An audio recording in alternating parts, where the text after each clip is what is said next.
This is my 2001 Kawasaki Ninja ZX12R in candy lime green. A controversial barn find that I absolutely adore. Some say it's not a barn find because there isn't enough corrosion and the paint isn't faded enough. Who am I to argue with logic?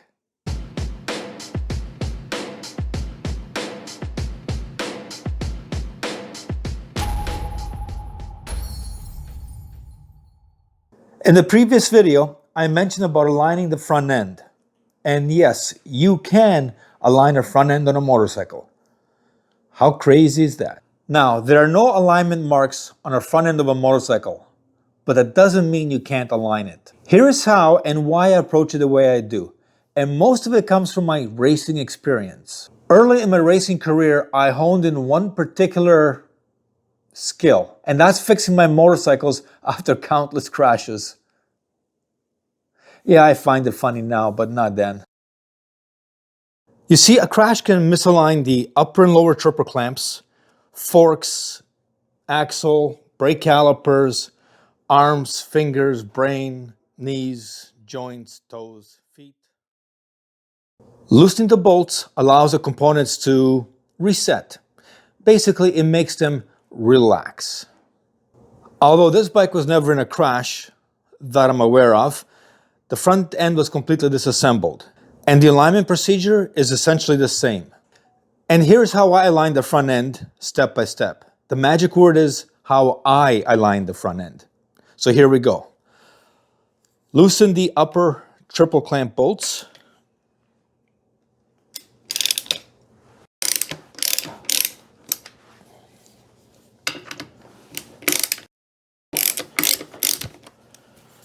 And then immediately torque him to spec. There we go. And the other one.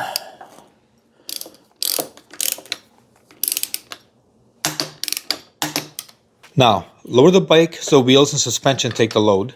Push down on the handlebars as hard as you can a few times. This will help align the front end even further. And now it's time for the front axle. I don't have any special tools to torque the front axle bolts, so I go by feel. And after 40 years of doing this, I can safely say not one axle has gone rogue. However, the front axle pinch bolts, I always torque to spec. Let's begin.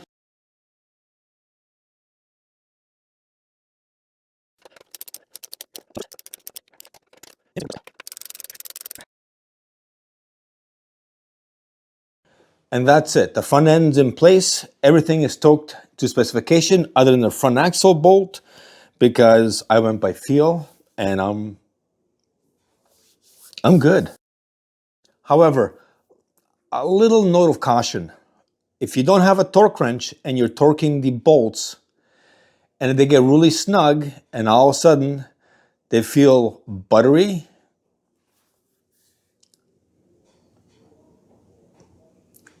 you got problems. Moving along, the brake system. Wrong. When handling brake fluid, it's crucial to protect any painted surfaces, as brake fluid can easily damage or destroy most types of paint.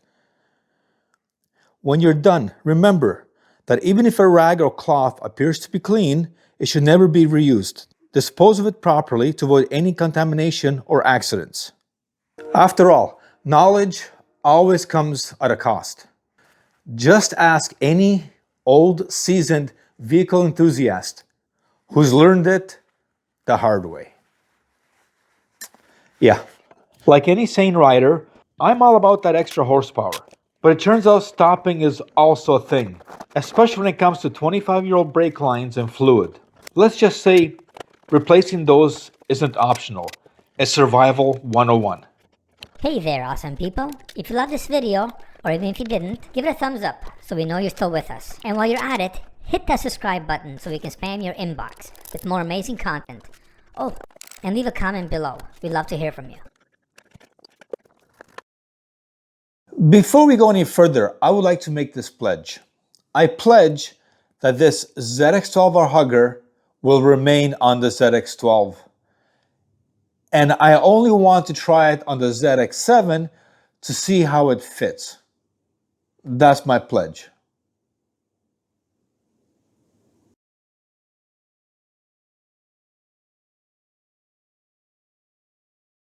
And that's where the tire is rubbing. Now that the tire hugger is off, let me just say this. When you skip on reinstalling a tire hugger, fender, splat catcher, or whatever name you prefer, the rear of the bike looks like it's missing a piece of its soul. It's like going to a party wearing only one sneaker. And honestly, a bit cheap looking. But hey, that's just my not so humble opinion. Let's move on.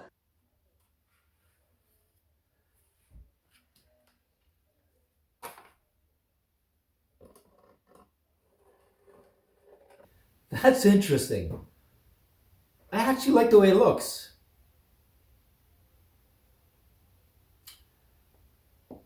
Huh. With all the brake calipers off, let me share a hard-earned bit of wisdom. Sure, they might look like identical twins, but even 0.5 millimeter or 1/25th of an inch difference in length can cause leaks or worst case scenario, brake failure. Back in my younger days, I thought I knew it all. Turns out I was blissfully wrong. Sometimes a few crashes or just the passing of years prove to be the ultimate teacher. Next up, it's time to disassemble the brake calipers and assess their condition. I mean, it's been 25 years since someone touched them. Yeah.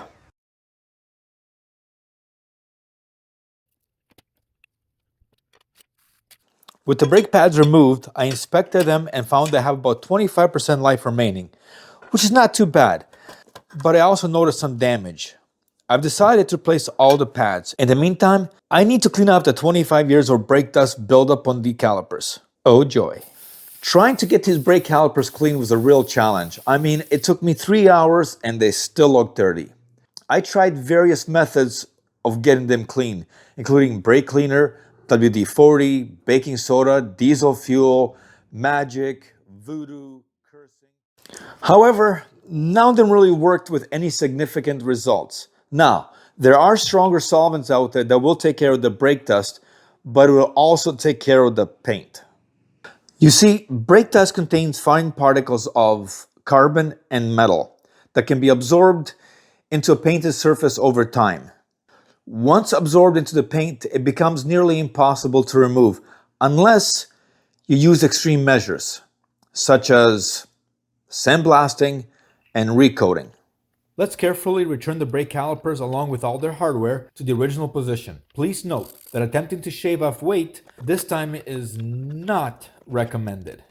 With all 3 calipers installed and the bolts are torqued by my fingers only, and there's a reason for that, next step is to install all the brake lines, bleed the lines, and then we're going to line the brake pads. Yes, you heard me correct. We're going to line the brake pads. The brake lines I chose were $150 Canadian. Sure, I could have saved tons of cash by going with more affordable lines, but that's all they are, affordable. These brake lines have a PTFE inner lining, a stainless steel braided outer layer, and a black PVC coating. Plus, they meet DOT and TVU standards. The less expensive option lack any certification, and when it comes to brakes, that's a risk I'm not willing to take. Let's face it, accelerating is fun, but stopping gracefully, that's priceless.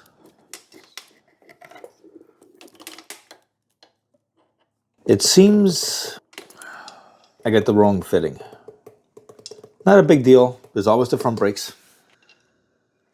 Hey there, awesome people. If you loved this video, or even if you didn't, give it a thumbs up so we know you're still with us. And while you're at it, hit that subscribe button so we can spam your inbox with more amazing content. Oh, and leave a comment below. We'd love to hear from you.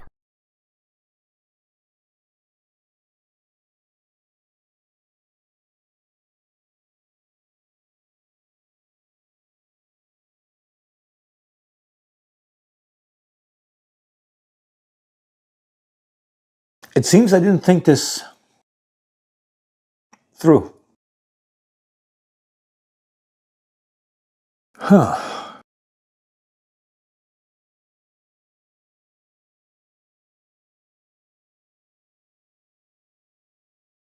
Now, there are a few options. One, I can cut this right here, make it flat, and this will work.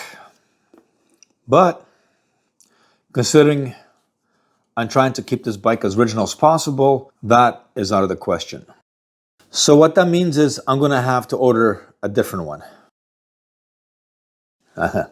You thought I was going to drop it. And here it is. The new part has arrived. It does look smaller than the other part, as you can see here. And let's see if this fits. And no. So let's have a quick look. This was $17. This was $49. And the difference is, well, this is cast, this is billet aluminum. As you can see, the hole is drilled off center. This hole is drilled off center. And this hole is in a whole different planet. And you can see the cast lines. It's so bad that it's not even recyclable. Plan A and Plan B are a no-go, but Plan C coming up.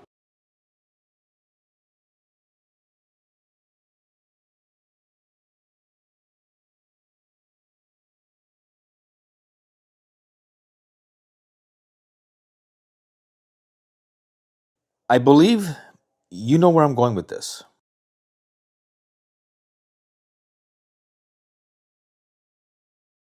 Okay, well, version C 2.0 coming up.